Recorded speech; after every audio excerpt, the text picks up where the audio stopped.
নমস্কার। আজকে ভারতীয় জনতা পার্টি মহাসমিতি জেলার সম্মানিত সভাপতি উপযুক্ত প্রতিষ্ঠাদের নাম রয়েছে। আপনারা যারা বিশ্বাস করবেন আমাদের মঞ্চের কাছে একটু যোগাযোগ করবেন, তাদেরকে একটু ভোটার সুযোগ করে দেবেন। আমাদের আরো কিছু চেয়ার এখন একটু পৌঁছেছে, তো যারা মহিলারা দাঁড়িয়ে আছে তাদেরকে একটু ভোটার সুযোগ করে দেবেন। আজকের এই প্রকাশকে সংযুক্ত আকারে নির্বাচনী করা হবে। আমাকে হয়তো আয়ুব আলী, জাভেদ আলী, ফকর আলী, আব্দুল হাসিম, রঞ্জন কুমার দাস, মানিক রায়, অসীম দে, দীপক দেবনাথ, রজনী দাস, কালীচরণ দেব। শুধুমাত্র পাবিয়াচড়া বিধানসভায় নয়, সারা রাজ্যে আজকে কংগ্রেস সিপিএম ছেড়ে ভারতীয় জনতা পার্টিতে যোগদান হচ্ছে।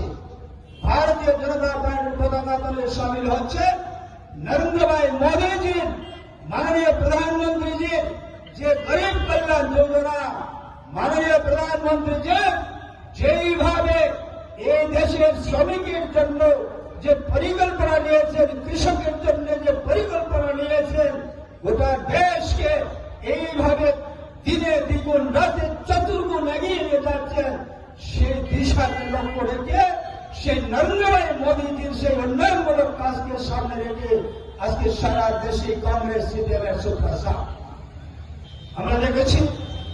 গত কিছুদিন আগে দেশের 5টি রাজ্যে বিধানসভা নির্বাচন হয়েছে।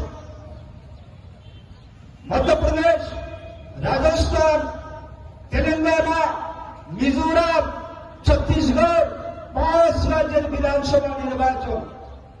ত্রিপুরা থেকে কংগ্রেস সিপিএম বন্ধুরা কি বলেছিল যে 5 রাজ্যের বিধানসভা নির্বাচন আগামী 2024 সালে সেমিফাইনাল নির্বাচন, মানে 2024 সালে দেশের ক্ষমতায় লাগে, করার মানসিকতা লাগে, যখন সাফ নিয়োগ থাকবে, শাহী নীতি চলে আসবে।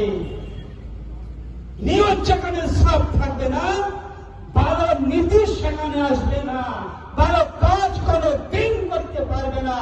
এদের ছিল সংকীর্ণ মানসিকতা, ভেঙে দাও, ঘুরিয়ে দাও, ছাড়িয়ে দাও, চালিয়ে দাও, পুড়িয়ে দাও, ধ্বংস করে দাও, এই ছিল এদের মানসিকতা।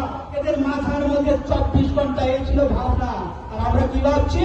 ডিভাইডার পুরানটাকে শেষ করে নতুন ডিভাইডার তৈরি করে মানুষকে সুন্দরতা দেখাও, উন্নত মানের রেল স্টেশন তৈরি করো, বেশি বেশি রেল এখানে দাঁড় করাও, আর জনগণের স্বার্থে, যাত্রীদের স্বার্থে উন্নত মানের রেল স্টেশন হচ্ছে,